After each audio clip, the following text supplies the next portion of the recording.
C'étaient tous les pêcheurs, n'est-ce pas? Bateaux de pêche, elles ont cessé d'être nécessaires avec l'apparition des navires-usines. Le voici. On l'appelle aussi parfois, vous pouvez le trouver sous ce nom, le crabe rouge de Staline. Le premier au monde. C'est le brise-glace qui est resté le plus longtemps sans toucher un port, 390 jours. De mon enfance, je me souviens d'être sur le quai en train de pêcher avec les garçons. On dit que les conditions pour le développement de la vie humaine dans l'Arctique sont parmi les plus difficiles que vous puissiez trouver sur la planète. Cependant, ici, à Mourmansk, la civilisation fait son chemin. Accompagnez-moi dans une nouvelle vidéo pour découvrir comment on vit dans ce qu'on appelle la capitale de l'Arctique, la plus grande ville de tout le cercle polaire arctique. Allons-y. La vie au-dessus du cercle polaire arctique exige une adaptation constante à un climat extrême, marqué par des hivers longs et glacials où la lumière du soleil disparaît pendant plusieurs semaines. L'instabilité du pergélisol représente un défi crucial pour l'architecture et les infrastructures, tandis que l'isolement géographique oblige les populations à dépendre presque exclusivement du train ou de l'avion pendant les mois les plus rudes. De plus, le froid intense qui atteint fréquemment -50 ou -60 degrés Celsius non seulement augmente le coût des fournitures de base en raison des frais de transport, mais accélère aussi de façon spectaculaire l'usure des matériaux et des systèmes. Dans cet environnement hostile, Mourmansk s'impose comme la plus grande métropole de l'Arctique, abritant environ 300 000 habitants. Ville jeune avec à peine un siècle d'histoire, elle affiche la vitalité des grandes métropoles grâce à son port stratégique et une industrie puissante de pêche et d'extraction minière. La ville est située au nord de la péninsule de Kola, territoire ancestral du peuple Sami. Pendant des millénaires, les Samis se sont organisés en Siit, des communautés qui géraient collectivement les pâturages et les zones de chasse, fondant leur subsistance sur une symbiose parfaite avec le renne et la pêche. À cette mosaïque culturelle s'ajoute aujourd'hui la présence du peuple Komi, dont les membres se sont installés dans la région et qu'il est courant de voir aujourd'hui gérer des fermes de rennes. Cette fois-ci, le voyage à travers Mourmansk commence par une brève escapade dans la petite localité de pêcheurs de Teriberka, située au nord, sur la côte de la péninsule de Kola. À partir du XIIe siècle, des colons russes venus de la région de Novgorod et des rives de la mer Blanche, connue sous le nom de Pamori, ont commencé un processus d'expansion dans la région. Tournés vers la pêche et la chasse, ils ont exploité les ressources de façon organisée pour le commerce. C'est ainsi que Teriberka est né au XVIe siècle, consacré principalement à la capture et à la transformation de la morue. Bien qu'elles aient connu son apogée industriel à l'époque soviétique, aujourd'hui c'est le tourisme qui a pris le relais. On croise souvent des voyageurs se photographiant devant un paysage glacé digne d'un film de science-fiction. Là-bas, la sensation d'être sur une autre planète n'est interrompue que par des rencontres occasionnelles avec la faune locale ou de petits villages qui nous rappellent que nous sommes toujours sur Terre.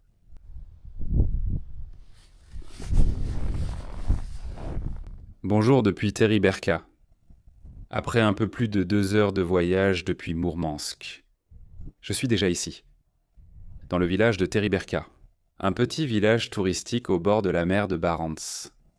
Beaucoup plus touristique que ce que j'aurais pu imaginer. Tout cela est dû au fait que c'est ici qu'a été tourné un film russe devenu célèbre, Léviathan. Je suis sûr que beaucoup d'entre vous le connaissent. Et aujourd'hui, même s'il n'y a qu'environ 800 habitants ici, je vous assure que la population peut facilement doubler chaque jour pendant la saison hivernale avec les touristes. Et je n'exagère pas. Je ne m'y attendais pas, mais je n'exagère vraiment pas. La première chose qui m'a frappé et qui a attiré mon attention, en dehors de ce magnifique paysage bien sûr, c'est la zone dédiée à l'exercice physique. La salle de sport en plein air de Teriberka, regardez ça, des appareils de musculation en plein milieu de la rue, au beau milieu de la neige. Et franchement, ils n'ont pas l'air mal, vous avez tout ce qu'il faut pour faire travailler tout le corps. On va voir ce que ça donne. Oh là là! Oui, c'est lourd. Vous êtes d'ici? Oui, Je suis espagnol? ne me dis pas. Et qu'est-ce qui t'a amené ici? Je suis marié avec une Russe. C'est un autre sujet. Oui, haha. Pouvez-vous me raconter comment on vit par ici? Bien? Vous vivez ici depuis de nombreuses années? 65 ans. Déjà 65 ans? Oui. Waouh! Et comment ça a changé? Je vois qu'il y a beaucoup de touristes, non? Nous l'acceptons et nous continuons notre vie. Ah, je comprends. Regarde toute la glace qu'il y a. Je crois qu'il fait maintenant moins 13 degrés Celsius. Oui, Environ. mais ce n'est pas mal, n'est-ce pas? C'est une broutille, ce n'est rien. En plus, il n'y a pas de vent. Il n'y a pas de vent, c'est le plus important. S'il faisait moins 10 degrés et qu'il y avait du vent, tu aurais l'impression que... Tu marcherais avec la barbe gelée. Oui, oui, oui. Je me suis rasé avant le nouvel an, j'ai le visage à l'air. Hé hé hé. Tu vois cette brume? Là-bas, c'est la mer. Oui, là-bas c'est la mer, d'où je viens. Quand la tempête arrive, il fait très froid. Et de quoi vivent les gens par ici? Je suis à la retraite. Retraité, mais il était constructeur. Comment te dire? Vous pouvez. Ils mangent ce qu'ils trouvent. Mais ils vendent de la pêche. Non, on peut pêcher, mais ils ne l'autorisent pas. La garde frontière a fermé l'accès. On ne peut sortir pêcher qu'à partir de mai. J'en ai pêché un aussi grand que moi. Oui, tu le pêches et le gardes pour toi. La pension ici, elle est assez bonne. Je reçois 25 000 roubles par mois, cela me suffit. Je ne pensais pas qu'il y aurait autant de touristes ici. Et pourtant, c'est la période des fêtes du Nouvel An. Si tu viens en été, on se promène comme ça dans la rue. Des Indiens, des Chinois. Il y a de tout, ils viennent de Saint-Pétersbourg, de Moscou, de tout le pays. Ils viennent pour le film? Non, je t'explique. Quelqu'un a répandu la rumeur que des baleines viennent ici. Maintenant, il n'y en a pas, mais elles viennent. Quelqu'un a répandu la rumeur qu'il y a des baleines. Et les gens viennent comme des mouches à la... Tu vois? Oui, je sais ce que c'est. Oui, je comprends. Très bien.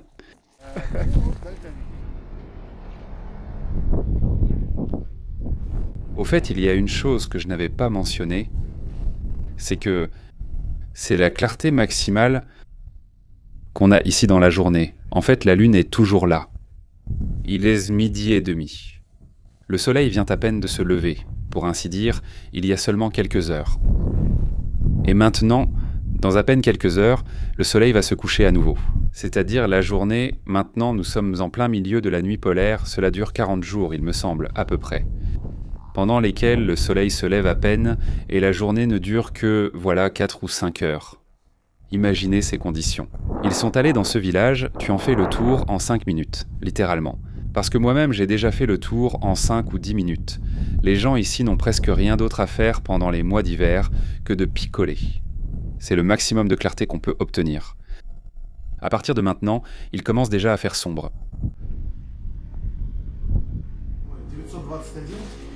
Un petit arrêt pour se réchauffer et manger. Pardonne-moi de porter le bonnet, mais il fait vraiment froid. Bon, je me suis commandé un petit café et un pirojki à la sole. De poisson plat, non? Voyons voir comment va votre santé. C'est vraiment fort en goût. Mais écoute, ce n'est pas mauvais. Ça donne de l'énergie. Ici, le régime alimentaire, dans ces régions, comme vous pouvez l'imaginer, il est uniquement à base de poissons. Il y a des milliers de lacs. En plus de la mer, c'est une région qui est remplie de rivières, de petits lacs et d'étangs. Et c'est une tradition de pêcher et de le conserver dans les entrepôts, de le sécher ou de le garder congelé pour en avoir toute l'année. Pourquoi ont-ils déménagé de l'ancienne Tereberka à la nouvelle Tereberka? Au départ, c'était l'ancienne Tereberka, datant du XVIe siècle. Au XXe siècle, en 1930, la nouvelle Tereberka a été fondée. Ils aidaient à réparer les bateaux et les usines de transformation du poisson se trouvaient dans la nouvelle Tereberka. Ici, ils fabriquaient les produits à base de poissons, car dans l'ancienne Tereberka, c'était impossible. La rive est sablonneuse, donc les grands bateaux ne pouvaient pas accoster. Ici, dans la nouvelle, la rive et le fond sont en pierre, sans sable. Jetez un coup d'œil à une autre chose que l'on peut trouver à Tereberka. C'est le cimetière des bateaux en bois. Ils sont échoués ici. Eh bien, il y a longtemps, ils se sont échoués et maintenant ils sont retournés, malmenés par les tempêtes et le climat rude du subarctique. Voici une petite baie où l'on voit encore des bateaux de pêche, désormais modernes. Les bateaux en bois abandonnés pourrissent sur la côte. Au début du XXe siècle, ils étaient encore en bois, seule la structure était en métal. Puis les bateaux en métal sont arrivés, rendant les autres inutiles car ils appartenaient au gouvernement. Ils appartenaient au gouvernement. Des embarcations à moteur et à voile, ainsi que les premiers chalutiers de pêche. Les modèles Kazatka étaient fabriqués à Arkhangelsk et en Carélie. Ceci est une barge et avant c'était un embarcadère. Il n'y avait pas de pont jusqu'aux années 90 et tous les bateaux à moteur. Tous traversaient jusque-là, donc cette barge est couverte de sable et de terre, plus personne ne l'utilise. C'étaient tous les pêcheurs, n'est-ce pas? Bateaux de pêche. Bateaux de pêche qui ensuite... Ils ont cessé d'être nécessaires, car les navires-usines sont apparus. Tous ceux capables de s'aventurer dans l'océan étaient à Mourmansk.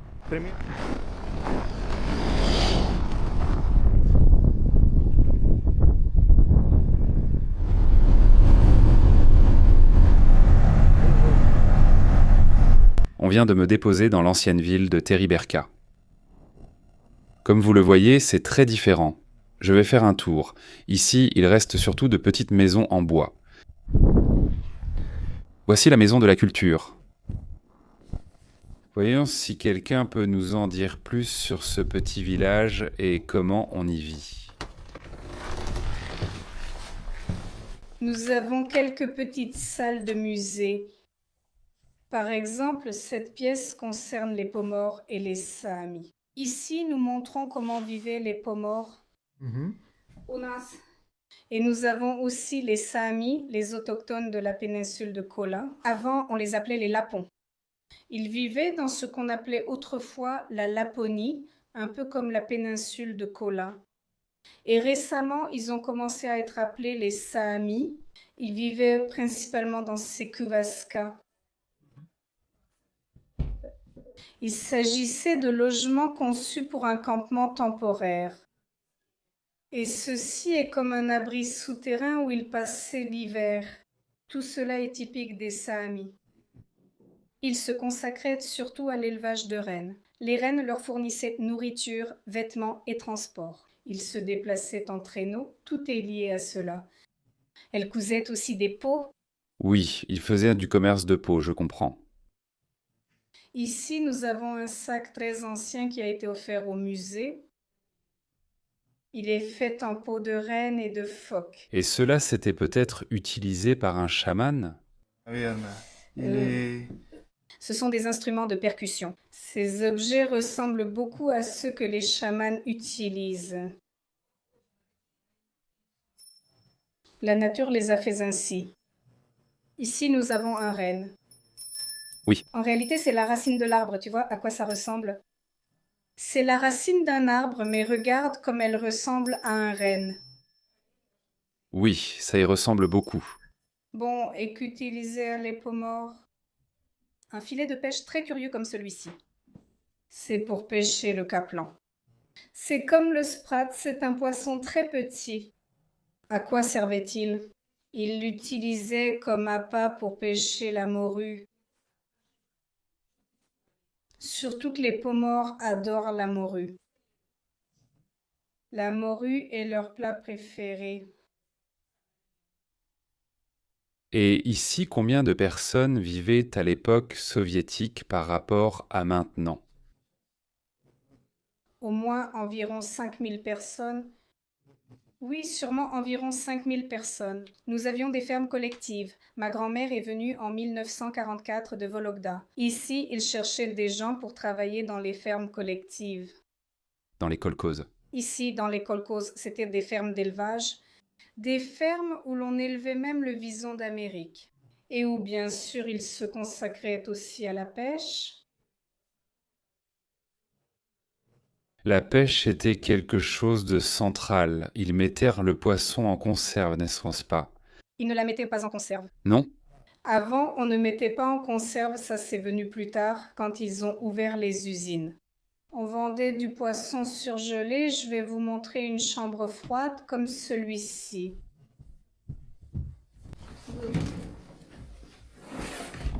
C'est celui que nous avions ici dans les années 30. Le poisson était congelé en blocs. La glace était spécialement préparée pour cela. Et il l'envoyait dans toute l'URSS. Il l'envoyait dans des endroits proches. Comment était ton enfance? Moi, par exemple, je suis née dans les années 60 et il ne restait déjà plus 5000 personnes entre les deux localités. Au début, il y avait des hôpitaux, une caserne de pompiers et l'entreprise de chauffage. Ils vendaient du bois aux habitants parce que le chauffage se faisait au poêle. De mon enfance, je me souviens d'être sur le quai en train de pêcher avec les garçons.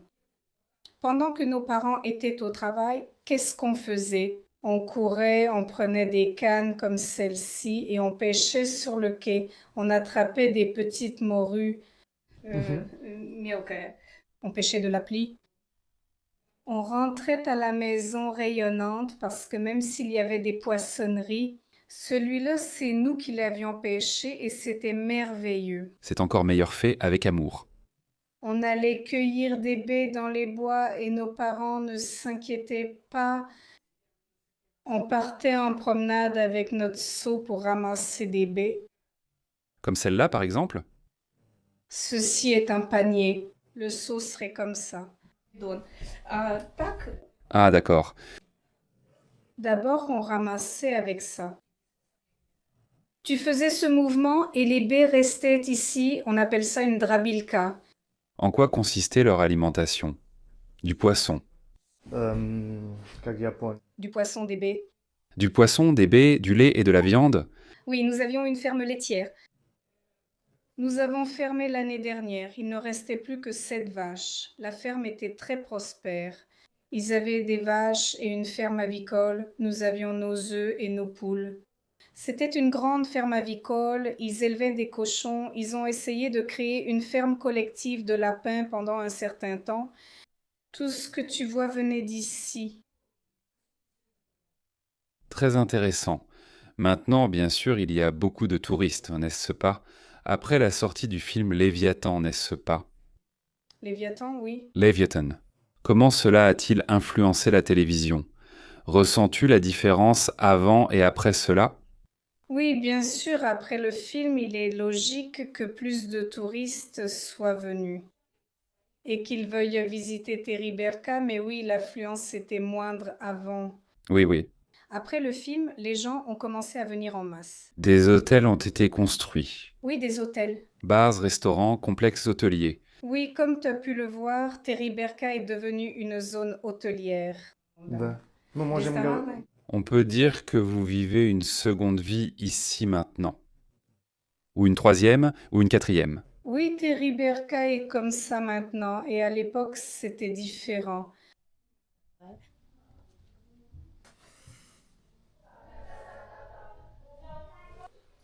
Regardez ces flétans de la taille d'une personne. Je viens justement de manger une tourte au flétan. Regardez ici, l'année 1894. Je disais que je venais justement de manger une tourte au flétan. Il vient de manger une tourte au flétan au café. On l'appelle le bacon du Nord. Ce n'est pas mauvais, mais je suis habitué à d'autres... Quand il y a moins de gras. Alors t'as la morue, la plie, ce sont différents. Nous avons différentes espèces, comme le flétan. Dans la mer de Norvège, nous avons le scombre, le maquereau qui est plus gras. Et avant, on les salait simplement, on ne leur faisait rien d'autre, juste les salait. On les laissait tremper et le poisson absorbait le sel, et ensuite on le mangeait tout simplement. On le mangeait directement salé. C'est ça. Allez, je vous montre ce qu'il en reste. Puisque tu t'intéresses aux pionniers, nous avons ici un objet de cette époque, venant de notre école. Je ne sais pas si vous y êtes déjà allé, mais nous en avions une ici. Je ne sais pas si vous y êtes allé. À l'école, nous avons les objets des pionniers. Oui. Que faisaient les pionniers, normalement, dans ce village? Que faisaient les pionniers? Moi-même, j'ai été pionnière. Nous nous occupions des personnes âgées.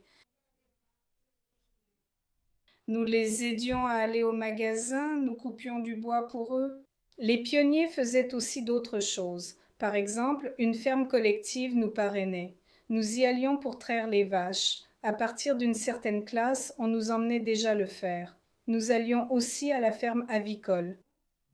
Nous ramassions les œufs, nous nettoyions les fenêtres, ce genre de choses. Nous préparions le foin pour les vaches. Et tout cela, c'est gratuit? Gratuit? Oui.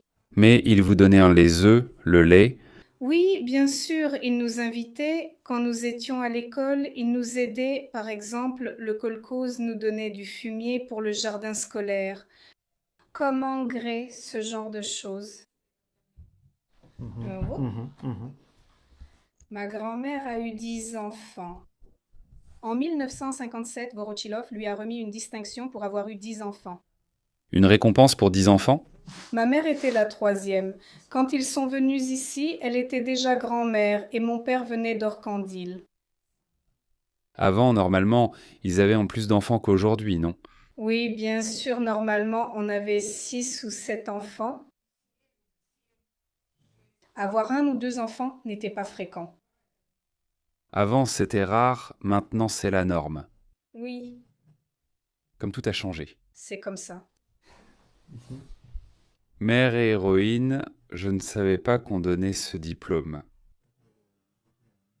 Il était accordé pour avoir 5 enfants, puis pour en avoir 10. Elle avait aussi une médaille, mais elle n'a pas été conservée. Intéressant, mère et héroïne. Bien sûr que c'est une héroïne, elle a 10 enfants. C'est un fait. C'est un fait. La guerre a durement touché Teriberka, ainsi que toute la région de Mourmansk. C'est la période la plus mémorable de l'histoire ici dans le nord et dans la région de Kola. La période la plus difficile a causé la mort de 200 000 personnes. Il s'agit de personnes décédées, disparues et mortellement blessées. Non seulement des militaires, mais aussi des civils. Même les Sams de Teriberka sont partis à la guerre. Il y avait des bataillons de transport avec des rennes qui allaient au front avec les Sams. Ils évacuaient les blessés de là-bas et apportèrent des provisions, des armes et des munitions. Le renne est l'animal le plus silencieux. Il ne fait aucun bruit, même blessé ou mourant, sauf pendant le rut où il brame. C'est pourquoi ils ont été très largement utilisés pendant la Grande Guerre patriotique. Nous avons eu des échanges intéressants à la Maison de la Culture, comme toujours. Regardez ce que je vous disais, la nuit tombe déjà, le jour ne dure pas longtemps ici.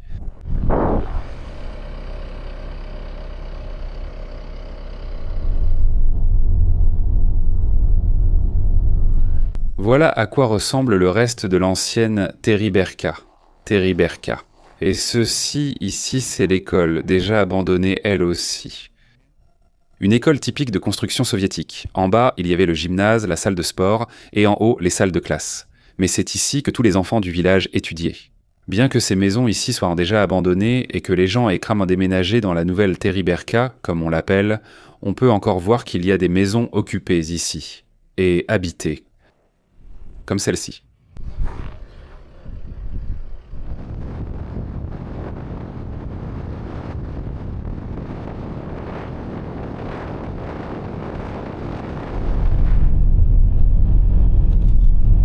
Une autre des raisons pour lesquelles les touristes viennent jusqu'à ces latitudes, en particulier à Teriberka, en périphérie de Mourmansk, c'est pour voir l'aurore boréale, les lumières du nord. Nous nous sommes arrêtés sur le chemin du retour à Mourmansk. Je doute que cette caméra le montre, mais je vais vous montrer une photo sur le téléphone. Là, juste devant moi, j'ai maintenant les premiers rayons de l'aurore boréale. C'est un phénomène qui ne se produit qu'au pôle, mais pour être honnête avec vous. Vous voyez, ça a une teinte vert grisâtre et le téléphone ainsi que les appareils photo le captent beaucoup mieux, beaucoup plus lumineux. En direct, ce n'est pas aussi lumineux que sur les photos, mais c'est tout de même beau et on voit bien les nuances verdâtres.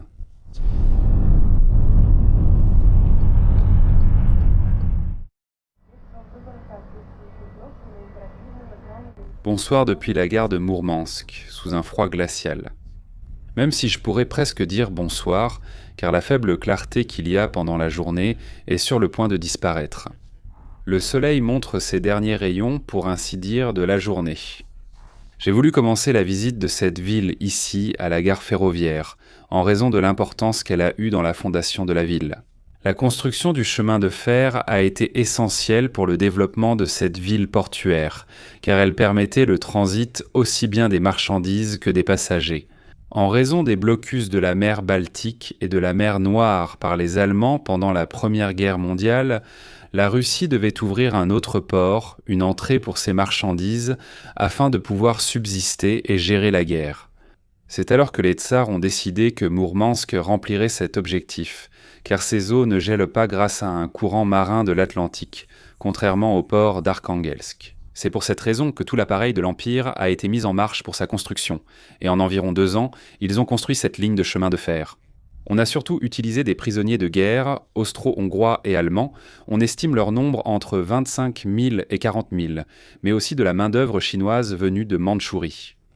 D'après ce que j'ai lu, jusqu'à 70 000 personnes travaillaient chaque mois, qui n'avaient pratiquement pas de machine et devaient tout faire à la main.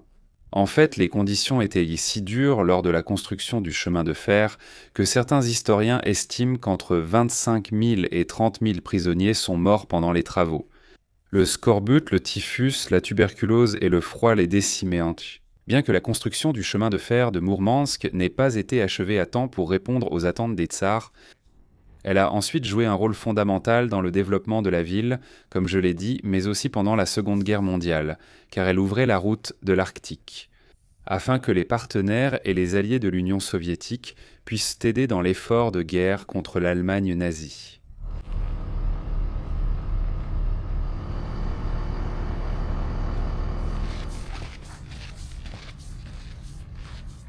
Voyez ce que vous pouvez trouver sur les quais de la gare. Cette magnifique locomotive à vapeur avec l'étoile rouge, c'est-à-dire de l'époque soviétique, est installée ici, en commémoration du centenaire de l'ouverture de la gare qui a eu lieu en 1916, un an avant la Révolution russe. Ces locomotives sont énormes.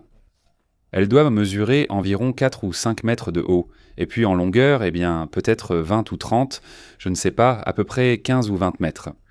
Et jetez un coup d'œil à côté de la gare de voyageurs, vous avez celle des marchandises. Tous les wagons, certains déjà chargés, avec ce qui semble être du charbon, ceux-ci ici, d'autres vides, et au fond les grues du port, qui chargent et déchargent tous ces matériaux et marchandises. Cela montre l'importance, n'est-ce pas, comme je le disais, de cette ville portuaire. Vous avez, sans exagérer, 10-12 voies dédiées exclusivement au transport de marchandises et au stockage.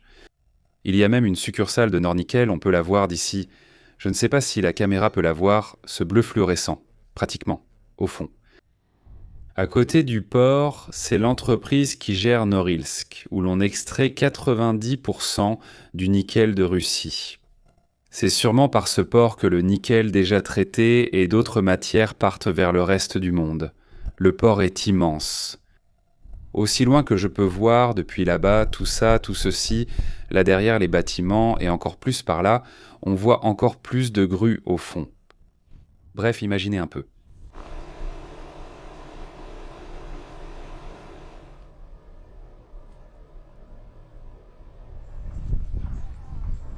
La prochaine étape, c'est le port où se trouve ce majestueux brise-glace nucléaire, le premier au monde, Lénine.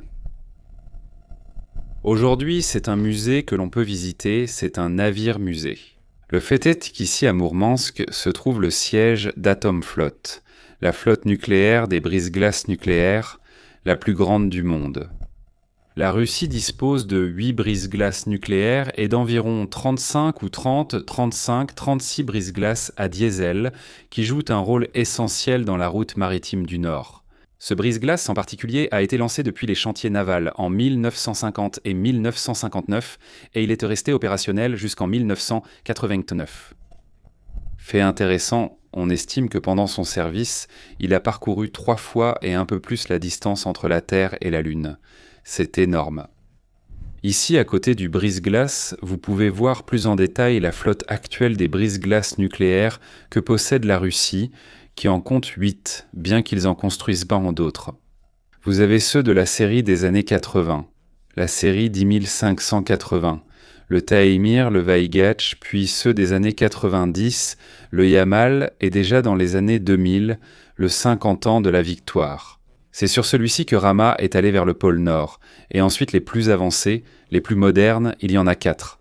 L'Arktika, l'Oural, le Sibir et le Yakoutie. Et ils continuent à en construire. Cette année, en 2026, un autre brise-glace nucléaire devrait être livré. Ces brise-glaces ont un caractère aussi bien civil que militaire. Certains d'entre eux sont même équipés de missiles pour défendre des positions. Et en effet, Mourmansk, en plus d'être le siège des brise-glaces nucléaires, de la flotte nucléaire de l'Arctique, abrite également le siège de la flotte du Nord. Bien qu'il s'agisse d'une ville fermée au public, non loin de Mourmansk, à quelques kilomètres au nord, se trouve Severomorsk. Et c'est là que se trouvent les quartiers généraux de la flotte du Nord. On peut y trouver des navires, des sous-marins nucléaires, voire même des porte-avions. Historiquement, l'exploration et l'exploitation du passage du Nord-Est ont souvent échoué à cause de la glace impénétrable. Et ce n'est qu'une fois l'ère soviétique bien avancée qu'un plan a été élaboré pour exploiter cette route. Des décennies d'investissement dans les ports, stations de sauvetage et brise-glaces nucléaires ont transformé un passage autrefois infranchissable en une autoroute commerciale, alternative aux routes passant par le canal de Suez ou de Panama. La route reliant le détroit de Bering à la mer de Barents est ouverte la majeure partie de l'année grâce aux brise-glaces nucléaires russes qui assurent la sécurité et viabilité du transit. Elle est 30 à 40% plus courte que par Suez, réduisant ainsi la consommation de carburant et les émissions par trajet. Elle sert surtout au transport de ressources énergétiques, mais aussi de conteneurs de produits manufacturés et de machines, et les investissements dans les infrastructures continueront dans les prochaines années. Bien qu'elle représente moins d'1% du trafic maritime mondial, son objectif est de devenir une route stratégique pour le transport des ressources énergétiques. Montée à bord du brise-glace, Lénine impressionne toujours. En traversant la passerelle du port au navire, on découvre un géant, qu'on doit admirer en levant les yeux. L'acier haute résistance de sa coque forme une muraille flottant entre brume et eau noire du port. En montant, le design et les finitions nous ramènent 70 ans en arrière.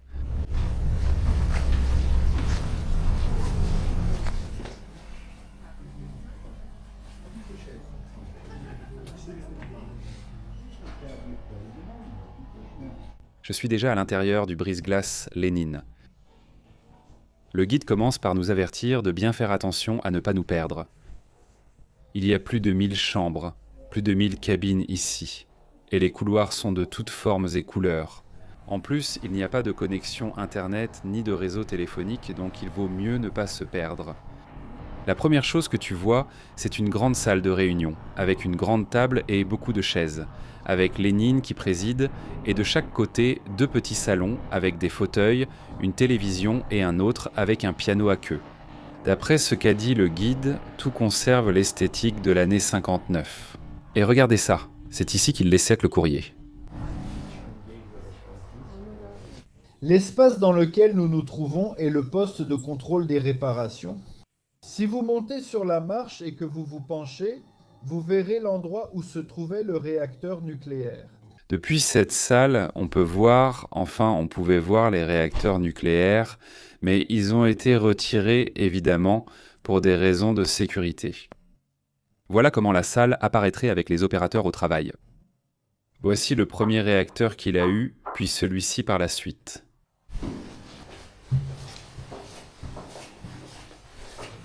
C'est énorme, comme vous pouvez le voir, rempli de cabines.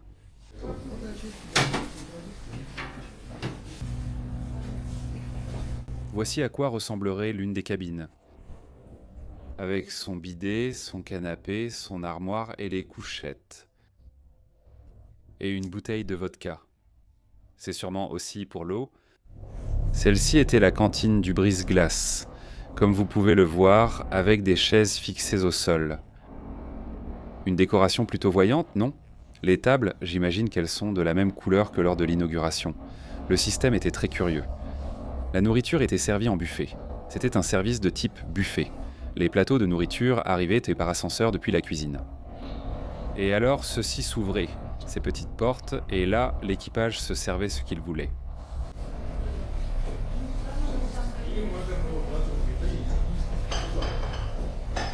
Ceci est la salle des machines qui alimentait le réacteur nucléaire. C'est énorme. Hallucinant. On a du mal à croire que c'est un navire à usage civil. C'est du moins ainsi qu'il est décrit. Et c'est pourquoi, d'après ce qu'a dit le guide, il était permis aux femmes de travailler ici. Mais avec la technologie qu'il possède, je vous le dis, on a du mal à croire qu'il soit civil. Ici, vous pouvez voir un exemple de turbine. Le guide vient de lancer un enregistrement pour que nous puissions nous faire une idée du bruit que cela faisait à l'époque. Il dit que c'était logiquement la salle la plus bruyante et la plus chaude de tout le navire.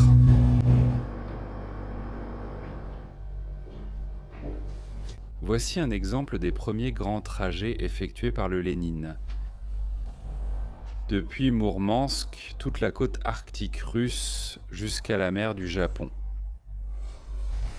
Elles sont raides, ces escaliers. J'ai regardé la salle de contrôle. Tout cela est un ordinateur des années 60, d'après ce qu'a dit le guide.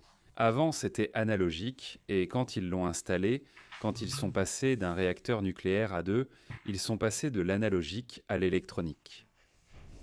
C'est impressionnant.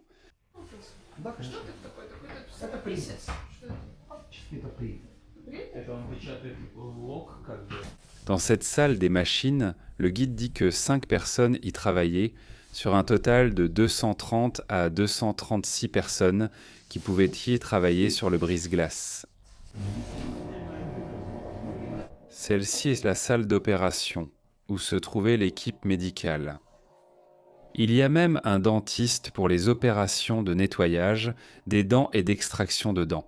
Et un fait intéressant, c'est que des analyses ont été effectuées sur les corps de l'équipage pour voir comment le réacteur nucléaire affectait, n'est-ce pas, le corps humain.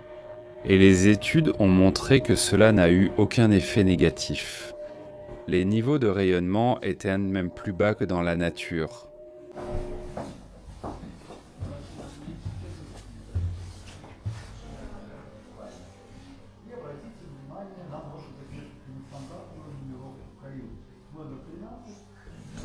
Nous sommes arrivés aux cabines des officiers. Comme vous le voyez, elles étaient vraiment plus luxueuses que celles des autres membres de l'équipage. Mais une chose curieuse qu'on nous a dite à la cantine, que j'avais oublié de mentionner, c'est que la nourriture était la même pour les membres de l'équipage, les capitaines et les officiers. Cependant, les chambres, non. Les voici.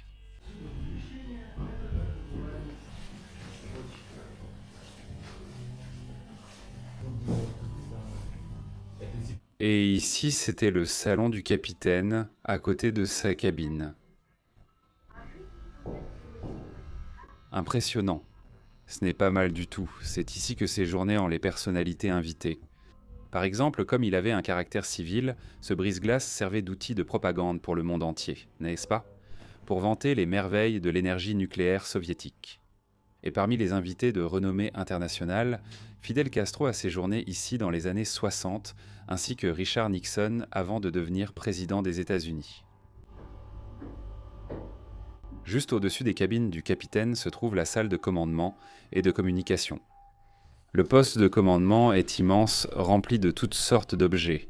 C'est comme se téléporter à cette époque. Regardez, je suppose que c'est la marche arrière, la marche avant. Le guide a expliqué qu'il y avait différentes techniques pour briser la glace. Et s'il ne pouvait pas le faire à vitesse normale, ils faisaient en marche arrière. Et ils y allaient de toute leur force. S'ils échouaient, ils devaient en chercher une autre voie. Le radar apparemment.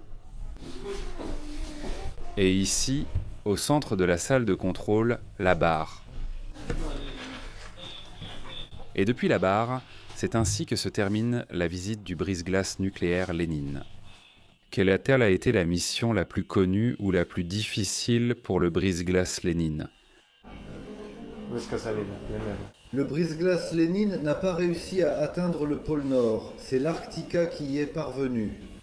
À la fin des années 70, en réalité, toutes les missions de Lénine étaient un exploit. Eh bien, c'était le premier de sa catégorie, mais je peux vous en raconter une intéressante. Il a été le brise-glace resté le plus longtemps sans escale, soit 390 jours. 390 jours. Et comment ont-ils survécu? Pendant ce temps, l'équipage n'était pas le même, ils se sont relayés bien sûr. Cela n'enlève rien au fait que le navire est resté 390 jours sans faire escale, un record. Est-ce qu'une femme a accouché à bord? Non, à bord, personne n'est né et personne n'est mort. D'accord, merci. Спасибо.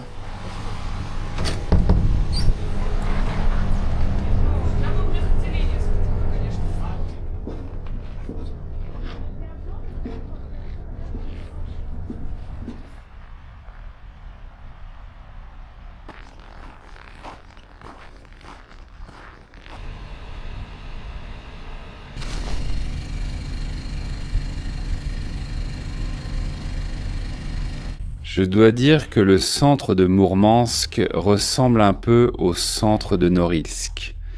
Par exemple, vous voyez, ce bâtiment me rappelle l'architecture stalinienne et ceux qui sont là derrière aussi, les immeubles résidentiels. Ça, je ne sais pas ce que c'est, ça doit être quelque chose de municipal.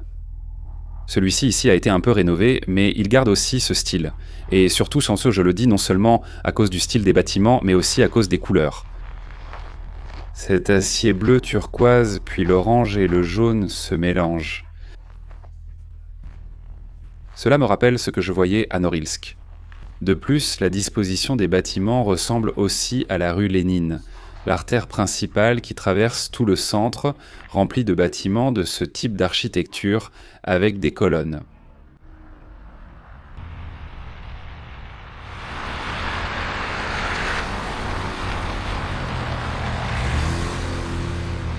Et quelque chose qui ne pourrait pas manquer, je peux à peine parler. Je dis que quelque chose qui ne pourrait pas manquer. J'ai le visage gelé.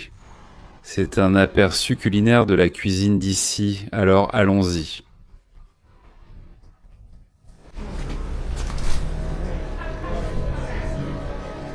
Puisque ce sont les fêtes ici, en Russie, j'ai décidé de venir dans un restaurant chic, très haut de gamme, pour goûter des délicatesses. La première chose, c'est une bière artisanale d'ici, de la maison, alors comme toujours, à votre santé. En plus, à jeun, j'espère que ça ne va pas trop m'affecter. Elle est légère, 4,5 degrés, donc bon, ça va. Eh bien, voici le superbe festin que je vais m'offrir. Ceci, c'est une salade olivier, enfin une salade russe, comme on l'appelle chez nous. Avec la particularité qu'elle contient des crevettes du Nord, ces petites crevettes-là. Et le joyau de la couronne, ce qui montre vraiment que c'est un véritable festin. C'est le crabe royal, ou crabe de Kamtchatka, qui, même s'il porte ce nom, est autochtone. De la mer de Bering, ils l'ont amené ici dans les années 60. On l'appelle même parfois, vous pouvez le trouver ainsi, le crabe rouge de Staline. Le voici. C'est un crabe gigantesque, géant. L'écartement entre ses pattes, d'une extrémité à l'autre, peut atteindre 1,80 m. Imaginez-vous, c'est énorme, c'est pratiquement ma taille. Il est très apprécié ici en Russie, parce que ses pattes contiennent beaucoup de chair, étant donné leur taille. Par contre, ici, c'est cher. 100 grammes de crabe, avec la carapace non nettoyée, coûte 10 €. Dans ce cas, on te le sert avec quelques morceaux de citron, comme tu peux le voir. Et ceci, c'est du beurre fondu. Alors, n'en parlons plus, et à votre santé. Je vais goûter comme ça. Direct bouilli sans sauce.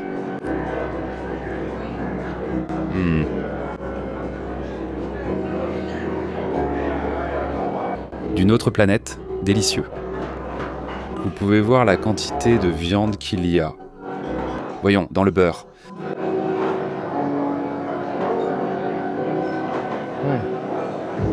Moi, je préfère le mélanger avec du citron.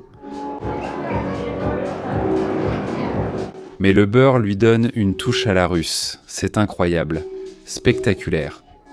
Délicieux. Si vous venez ici, je vous recommande de l'essayer. Regardez ces gros morceaux. Je vais goûter maintenant la salade russe, un peu, même si bon, il n'y a pas vraiment de mystère.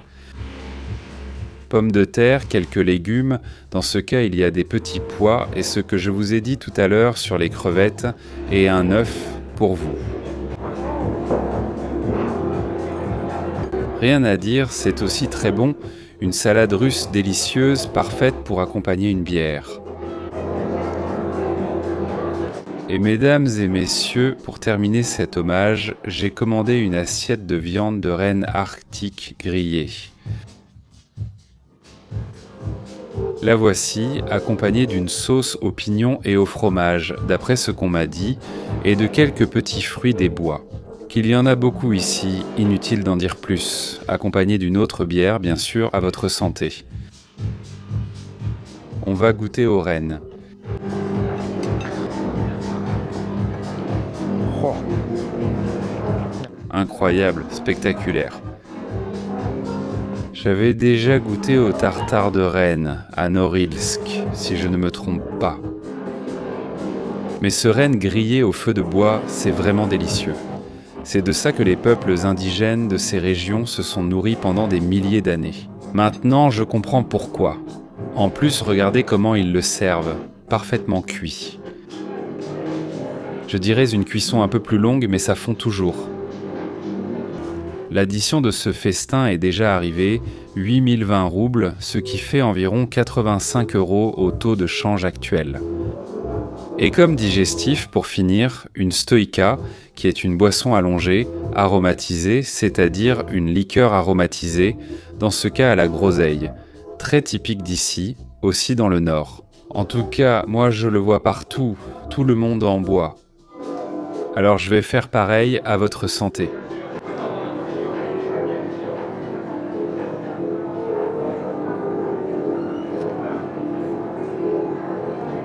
Tout doux, ça fait généralement dans les 20 degrés, à peu près. Évidemment, le plus cher de l'addition, ça a été le crabe.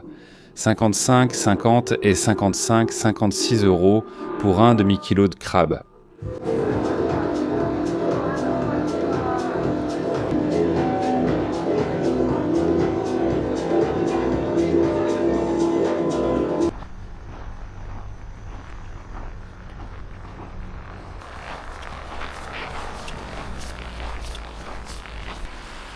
Après ce gros verre et être resté bien à l'abri, n'importe qui n'aurait plus froid. Mais regardez ce que je viens de voir ici, à la sortie du restaurant. Des maisons en bois. J'imagine que ça devait être parmi les premières constructions de la ville de Mourmansk quand elle a été fondée par les Romains. Sinon, elles y ressemblent beaucoup. Ça a l'air d'être une ancienne usine ou un atelier.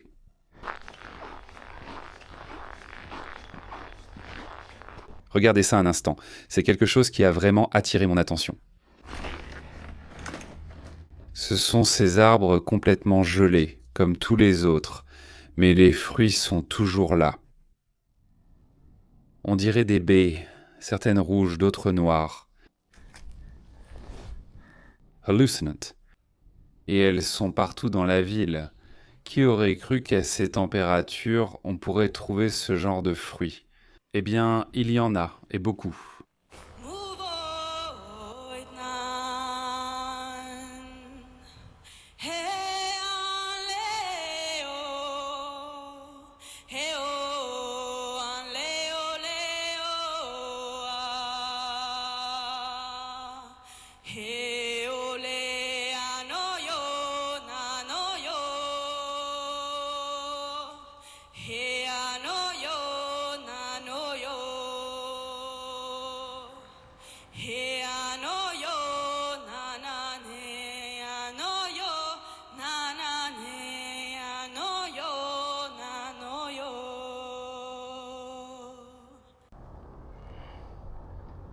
De retour en ville, déjà la nuit tombée, je suis venu voir. Le mémorial aux marins tombés en temps de paix, qui se trouve sur une colline. Et ici, juste derrière moi, j'ai en particulier les marins qui participaient à des missions dans des sous-marins.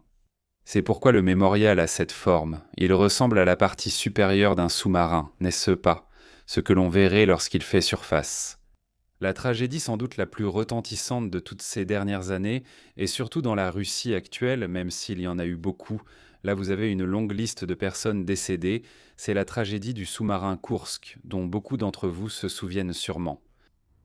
Le 12 août 2000, 118 personnes sont mortes dans un sous-marin qui a coulé dans la mer de Barents. Voici le Kursk, le quai Sainte-41 Kursk, 12 août 2000, 118 personnes, mais il y en a d'autres ici, 9 personnes de plus. En 2003, en 89, 42 personnes, et si l'on remonte plus loin, on a 122 personnes en 61, 98 personnes en 1968.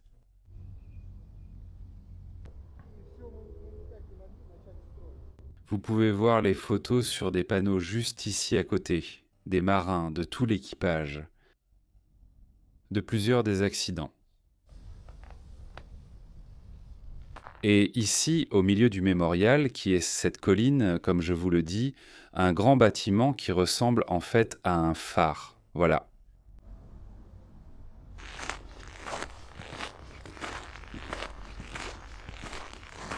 À quelques minutes à pied du mémorial où je viens d'être, en suivant la colline, on trouve un autre mémorial dédié aux habitants de Mourmansk pendant la période de la guerre, la Grande Guerre patriotique, la Seconde Guerre mondiale.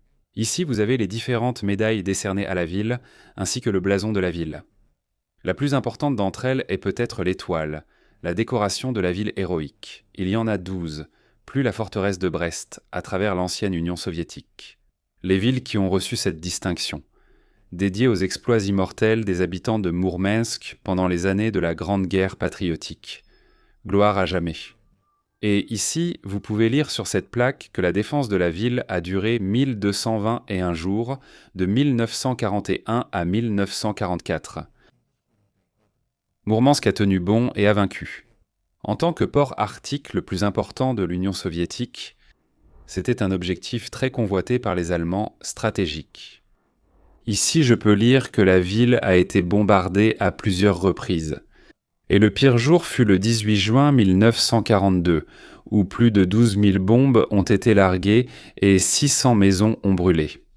C'est intéressant car ici, il donne des détails. Il est écrit « Les travailleurs avaient 800 grammes de pain rationnés par jour ». Pour ceux qui servaient, c'était 600 grammes. Pour les enfants, 400 grammes. On leur donnait du sucre, 750 grammes par mois pour les travailleurs.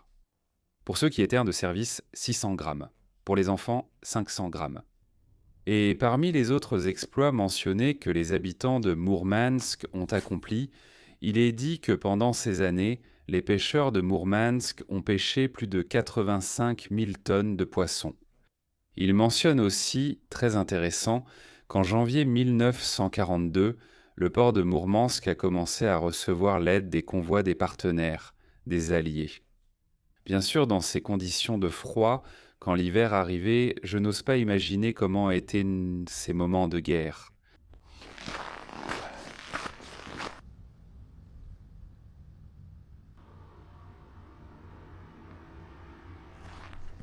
Enfin, pour terminer cet itinéraire à Mourmansk, je suis venu à l'un des points les plus élevés de la ville, d'où l'on peut voir un grand panorama. D'où il regarde impassible Alyosha, c'est-à-dire Alexis, un diminutif du nom Alexis, Alexei. Un soldat de la Seconde Guerre mondiale avec son fusil à l'épaule, regardant en direction du front, comme s'il gardait la ville, veillant sur elle. Le monument fait presque 40 mètres de haut, si je ne me trompe pas, et il est spectaculaire. En plus, avec cette brume qui se lève maintenant de la rivière, ça lui donne une touche vraiment très cinématographique.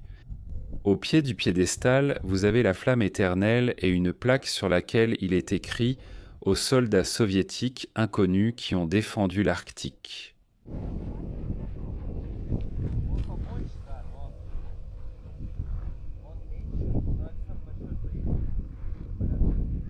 Eh bien, d'ici, avec Alyosha dans mon dos, je termine cette vidéo. Je ne sais même plus quelle tête faire. Il fait un froid de canard, je crois qu'il fait moins 25 ou 30 degrés. Mon téléphone ne marche même plus, donc je ne peux pas vous montrer la température, mais il fait vraiment, vraiment froid, comme tout l'environnement en témoigne. J'espère que cette vidéo, cette balade dans la plus grande ville de l'Arctique vous a plu. Et comme toujours, à la prochaine. Salut.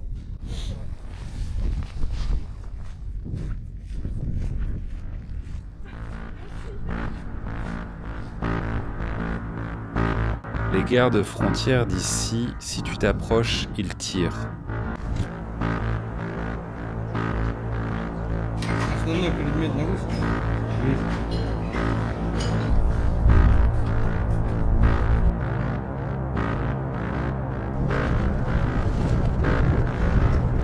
Il y a un peu de vent, mais c'est parfait.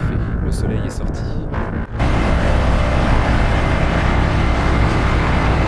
Ce premier trajet, nous allons le faire dans un Antonov 24. Le voici.